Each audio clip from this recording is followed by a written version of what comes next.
Welcome to Unseen Poland. This time we take you to the Tricity to show you its less obvious faces. The Tricity is the largest and best-known urban area on the Polish coast, located on the Baltic Sea in northern Poland. It is made up of three neighboring cities: Gdańsk, Sopot, and Gdynia. For many years, this region has played a key role in Poland's economy, tourism, and maritime trade. Its picturesque beaches attract both local residents and visitors from across Poland and abroad. The beaches of the Tricity stretch in a wide belt along the coast, forming one of the longest and most attractive seaside areas in the country. Surrounded by the sea and dunes, they offer places to relax as well as spaces for long walks, creating the distinctive coastal atmosphere of the entire region. The Baltic Sea, which washes the shores of the Tricity, has a character all of its own. Relatively shallow and cooler than many other seas, it gives this place a raw, distinctive charm that has long attracted those seeking closeness to nature and a sense of calm.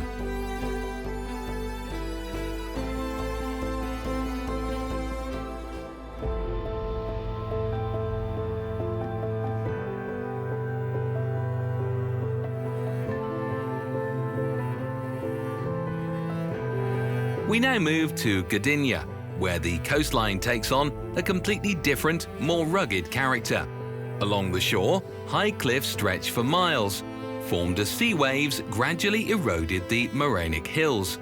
These elevations were created during the retreat of the glacier that once covered the area of today's Polish coast. Today, these steep escarpments, in places covered with forest, create a dramatic shoreline and give this part of the coast a much wilder appearance. It was the activity of the glacier that largely shaped the landscape of the entire Tricity region. It created both the elevated cliffs and the vast coastal plains that now define the characteristic layout of the shoreline. As a result, Gdynia offers a completely different view of the Baltic than the flat beaches found further south. These cliffs are still being shaped by the sea today, as waves continue to erode their base, meaning the process of their formation is still ongoing.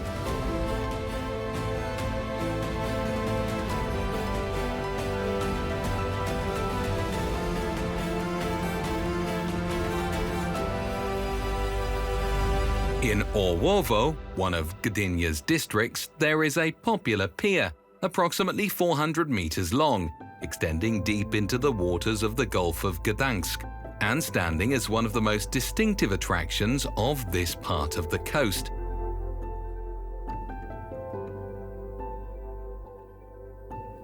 We now move to Gdańsk, where the Museum of the Second World War opened in 2017. The building was designed as a modern, minimalist structure with a significant part of it built below ground level. Rising above the surface is only a tall, sharply inclined tower, which has become the museum's defining visual feature. This unusual dynamic form not only makes the museum stand out in the city's skyline, but also symbolically evokes the dramatic events of the war, giving the building a raw and monumental character. Thanks to its distinctive architecture, the museum immediately draws attention, setting the tone for the gravity and depth of the exhibition inside. The interior of the Museum of the Second World War makes a powerful impression from the very beginning. The main part of the exhibition has been designed to resemble a pre-war city, with streets, townhouses, and architectural details that transport visitors into the atmosphere of the interwar period. Thanks to this immersive design, visitors can experience the spirit of those years before the story of the war begins.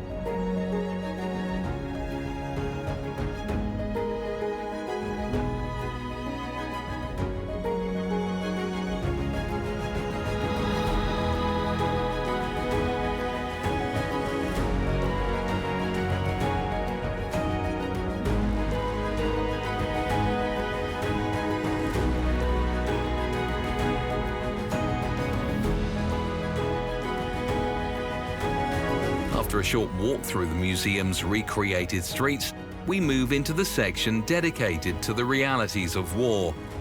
The exhibition features hundreds of original uniforms, weapons, everyday objects, and thousands of photographs documenting the lives of both soldiers and civilians during the Second World War. These exhibits offer a deeper understanding of the scale of the conflict and the daily struggles people faced during that time. Suspended throughout the exhibition space are authentic aircraft from the Second World War, adding a monumental quality to the interior. Their presence highlights both the vast scale and the technological dimension of a conflict that engulfed nearly the entire world. The exhibition also features original typewriters and cipher-related machines used in the process of decoding intercepted wartime messages. These seemingly simple devices played a crucial role in intelligence and cryptographic operations of the time, serving as vital tools in the struggle for informational advantage.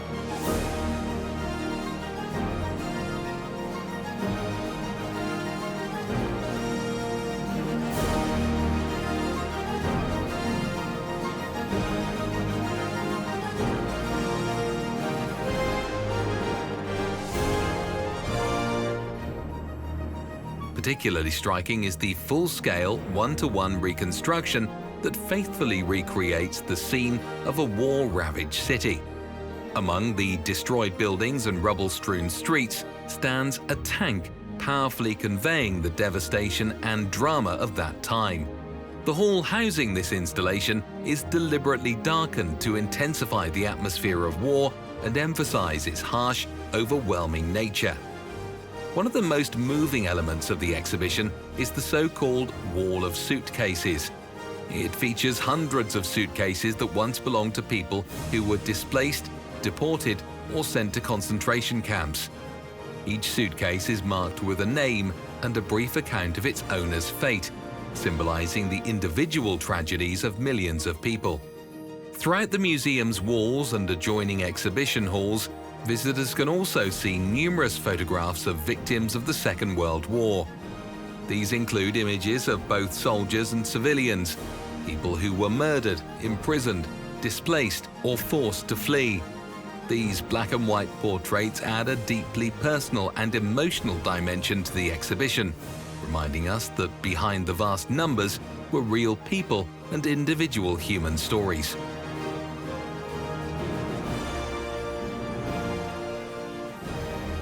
The Museum of the Second World War in Gdańsk is an exceptional place, both in terms of its architecture and its content. From the outside, it is defined by its monumental inclined tower, a symbolic reference to the dramatic events of the war.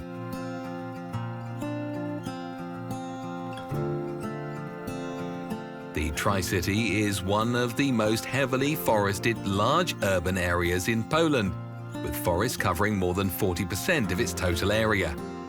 The region is dominated by vast pine forests, though visitors can also find more diverse deciduous woodlands as well as protected natural areas within the Tricity Landscape Park.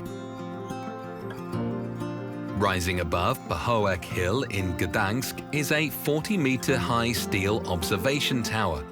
From the top, a sweeping panorama unfolds, encompassing the Tricity, the Gulf of Gdańsk, and the extensive forests of the Tricity Landscape Park. On particularly clear days, visitors can even glimpse parts of the Hel Peninsula on the horizon. Gdańsk is one of the fastest-growing cities in Poland. The city combines its role as a major seaport with a rapidly expanding modern services and technology sector, making it one of the key economic centers of northern Poland.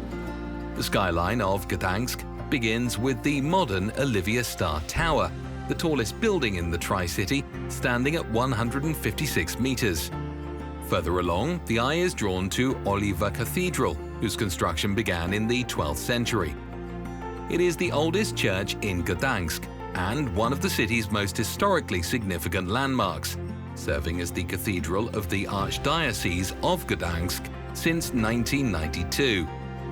This diversity of landscape presents Gdańsk as a city where the past and future exist side by side.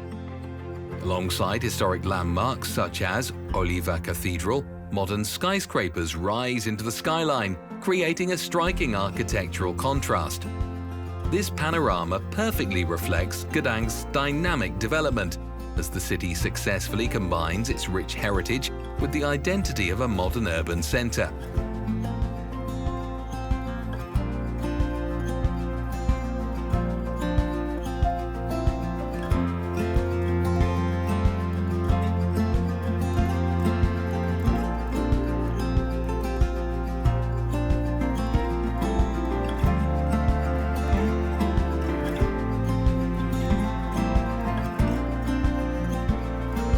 Thanks to the Tricity's varied, hilly and heavily forested landscape, mountain biking is a popular activity in the region. The forests of the Tricity Landscape Park offer numerous nature trails and climbs, making it an attractive destination for both casual riders and experienced mountain bikers looking to spend time outdoors. Jesteśmy obecnie w otulinie Trójmiejskiego Parku Krajobrazowego, w parku rowerowym nazywanym potocznie Dziadek Spot. Jest to taka oddolna inicjatywa obywatelska zrzeszająca fanów ekstremalnej jazdy na rowerze w Gdańsku i ogólnie z całego Trójmiasta. Trójmiasto i Gdańsk są bardzo dobrze rozwinięte, jeżeli chodzi o infrastrukturę rowerową. W całym Trójmieście mamy przeszło 900 km szlaków i ścieżek rowerowych, z czego około 200 km to są ścieżki rowerowe w mieście, a cała reszta to są leśne szlaki rowerowe i rowerowo-piesze.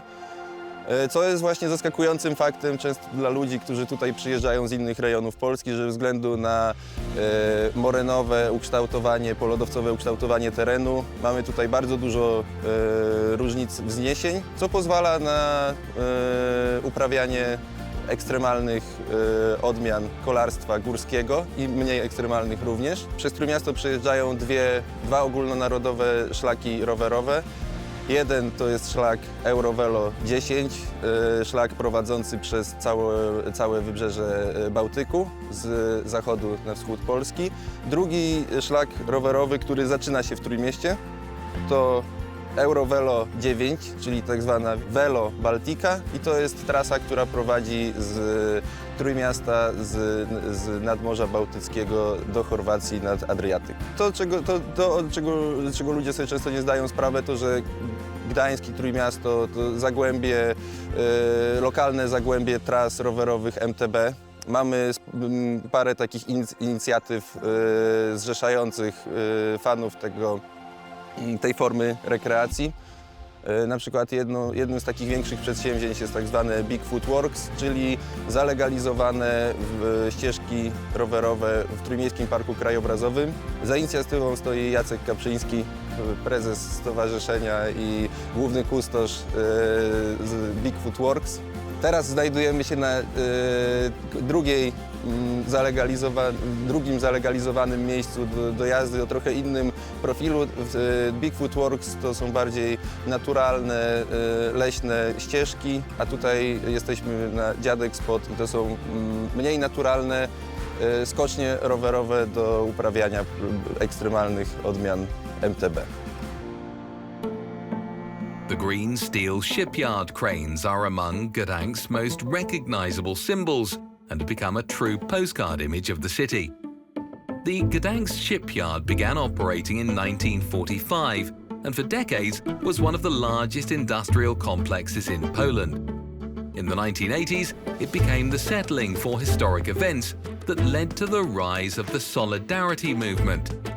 After the political transformation, the shipyard went through a difficult period of restructuring and partial decline. Today, the shipyard area is divided. Some parts have been redeveloped and are open to visitors, including areas connected to the European Solidarity Centre, while other sections remain closed or are still awaiting revitalisation. This blend of industrial heritage and ongoing transformation creates the shipyard's distinctive, raw atmosphere. The European Solidarity Centre is a modern museum and cultural institution dedicated to preserving and sharing the history of the Solidarity movement, as well as freedom movements in Poland and around the world. The building opened in 2014 and stands on the grounds of the former Gdańsk shipyard, directly beside the historic sites of the 1980 strikes. Thanks to both its location and its subject matter, the European Solidarity Centre has become one of the most important landmarks in Gdańsk and in Poland as a whole. It serves not only as a museum, but also as an educational space, attracting thousands of visitors each year who want to learn more about the history of the Solidarity movement. We return to the grounds of the Gdańsk shipyard, where a wide panorama of the city unfolds before us. The skyline reveals a striking mix of architecture, from industrial halls and the iconic green cranes to historic buildings and modern high-rises. A particularly important part of this landscape is the former Imperial Shipyard, whose preserved halls and buildings serve as reminders of Gdańsk's industrial heritage from the late 19th and early 20th centuries. The Vistula River flows through the city, adding depth and color to the view. Together, these elements create a vivid and cohesive portrait of Gdańsk, a vibrant coastal city where industry, history, and modern life intersect.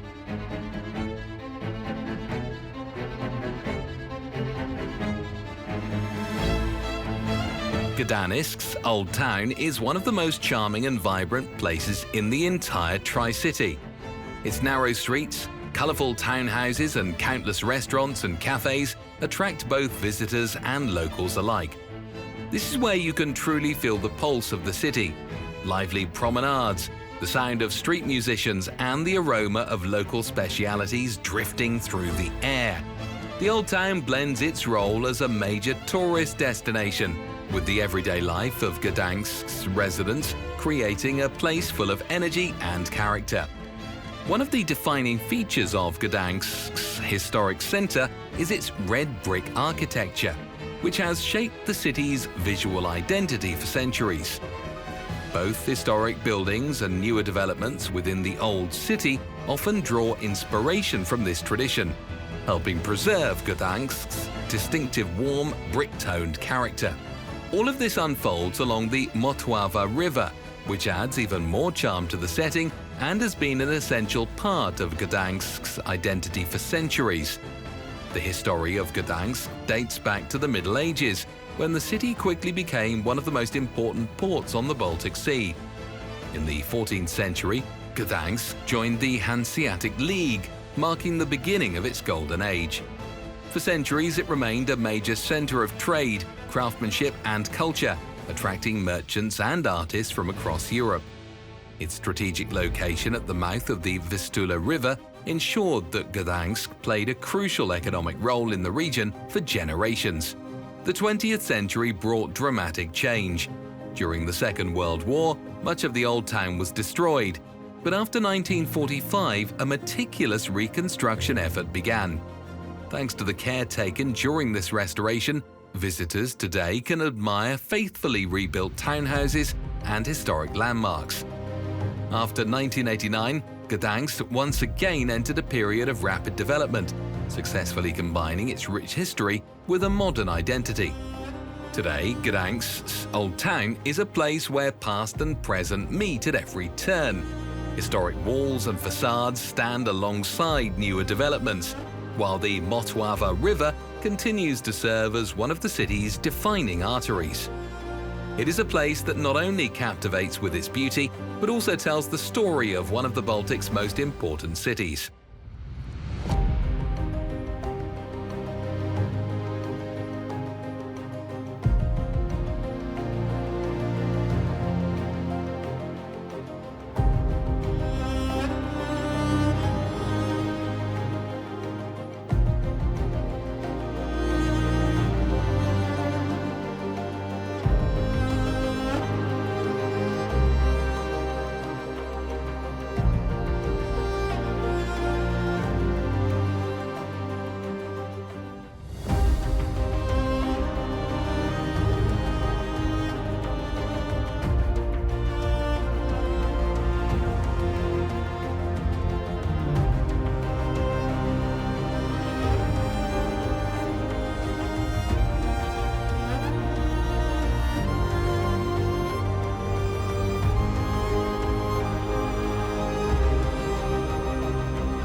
In today's episode, we explored the Tricity, discovering both its industrial past and its dynamic present. We visited the striking museum of the Second World War, with its distinctive leaning tower and deeply moving exhibition inside. We also stopped at the European Solidarity Centre, which tells the story of the fight for freedom from its symbolic location on the grounds of the former shipyard. Our journey also took us through the Gdańsk shipyard, with its iconic green cranes and sweeping views across the city, as well as into the unexpectedly vibrant cycling scene, where the Tri-City's forested hills attract mountain biking enthusiasts from across the region.